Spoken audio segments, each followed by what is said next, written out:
Assalamualaikum warahmatullahi wabarakatuh.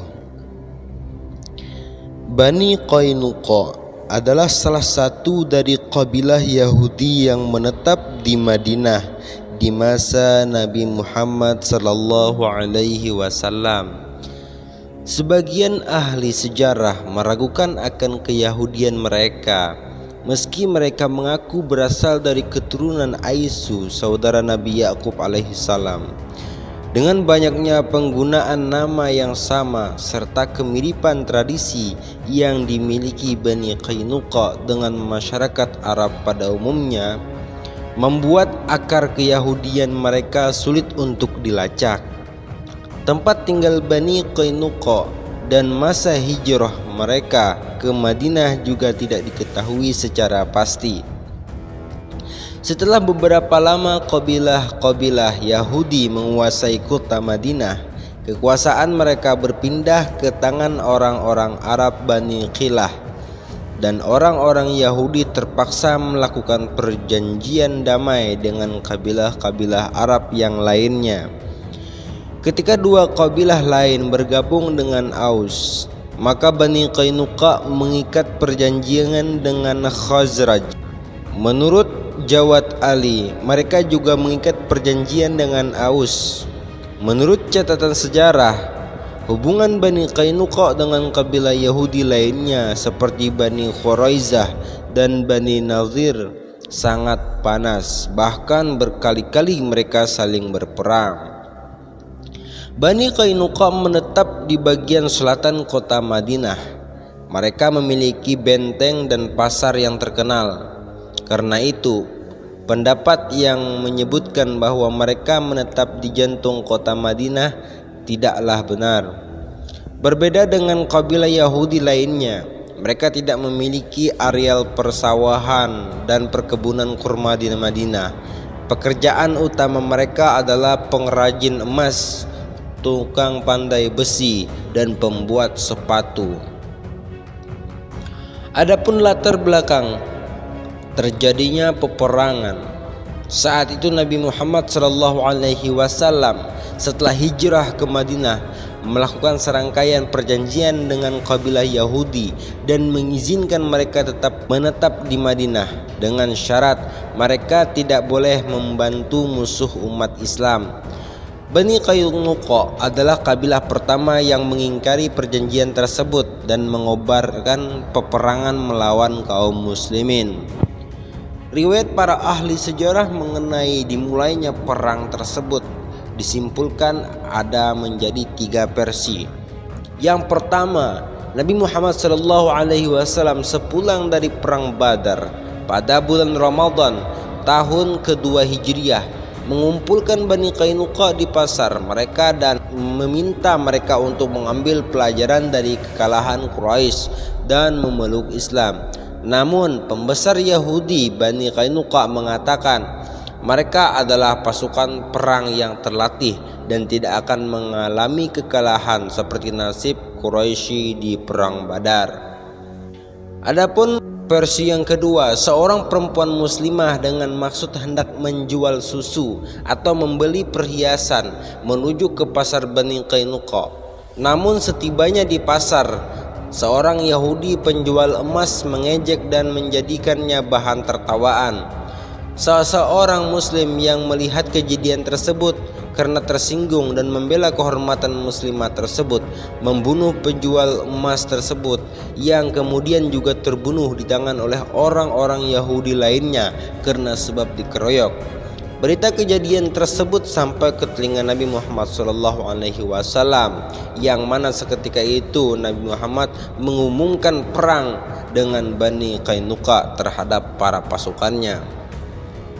Versi yang ketiga mengatakan, sewaktu ayat 58 surah Al-Anfal turun kepada Nabi Muhammad SAW, ia pun mengarahkan pasukan perang menuju ke pemukiman Bani Qainuqa. Waktu terjadinya perang Bani Qainuqa, mayoritas sumber menyebutkan perang dimulai pada hari Sabtu 15 Syawal tahun kedua Hijriah dan berakhir pada awal bulan Dzulqa'dah di tahun yang sama. Riwayat lain menyebutkan, sewaktu Nabi Muhammad SAW mendapatkan kemenangan atas Bani Qainuqa dan kembali ke Madinah bertepatan dengan hari raya Idul Qurban atau 10 Zulhijjah, dan beliau bersama penduduk menyelenggarakan sholat Id yang pertama. Tabari dalam riwayat lain yang ditukilkan dari Ibnu Ishaq menulis bahwa setelah Nabi Muhammad SAW kembali dari perang Badar, kecuali pada hari-hari pertama bulan Syawal, sebagian dari bulan Syawal dan Dzulqa'dah yang menetap di kota Madinah. Riwayat lain menyebutkan juga bahwa kemungkinan terjadinya perang tersebut pada bulan Safar tahun ke-3 Hijriah. Akhir dari peperangan Bani Qainuqa. Usai memenangkan peperangan melawan Bani Qainuqa, kaum muslimin diperintahkan oleh Nabi Muhammad SAW untuk memboikot kabilah Yahudi tersebut. Pasca 15 hari kemudian, Nabi Muhammad SAW memerintahkan agar Bani Qainuqa diasingkan keluar dari Madinah. Pada awalnya Nabi Muhammad SAW hendak menghukum mati laki-laki dan menjadikan perempuan dan anak-anak Bani Qainuqa sebagai budak. Namun kemudian hal itu tersebut tidak dilakukan, melainkan mengasingkan Bani Qainuqa ke Idrat di Syam. Bal'ami menulis, Nabi Muhammad SAW menetapkan hukuman pengusiran atas Bani Qainuqa sebagai warga dari kaum Yahudi dengan mengatakan dan menyatakan diri masuk ke Islam. Mereka tetap diizinkan menetap di Madinah sebagaimana disebutkan dalam riwayat. Dalam proses pemakaman Abdullah bin Ubay tahun ke-9 Hijriah, sejumlah orang dari Bani Qainuqa juga turut hadir. Pendapat yang mengatakan bahwa Abdullah bin Salam termasuk dari mereka yang menyatakan diri masuk Islam adalah tidak benar, sebab menurut satu riwayat dia masuk Islam sebelum Nabi Muhammad SAW berhijrah ke Madinah, dan menurut riwayat lain ia masuk Islam tak lama setelah beliau melakukan hijrah. Pada perang ini, Sa'ad bin Mu'az melarang ikut campur kabilah Yahudi lainnya. Bendera putih Nabi Muhammad SAW berada di tangan Hamzah bin Abdul Muttalib. Abu Lubabah bin Al-Munzir Amri ditunjuk oleh Nabi Muhammad SAW untuk menjadi wakilnya di Madinah. Munzir bin Qudamah Salma ditugaskan untuk mengikat tahanan dari Bani Qainuqa yang tertangkap, dan Muhammad bin Maslamah ditunjuk sebagai penanggung jawab yang mengumpulkan harta benda Bani Qainuqa sebagai harta rampasan perang. Dan pendapat penulis kitab At-Tanbih wal Isyrab yang menyebutkan bahwa orang Yahudi 400 orang lebih dekat pada realita.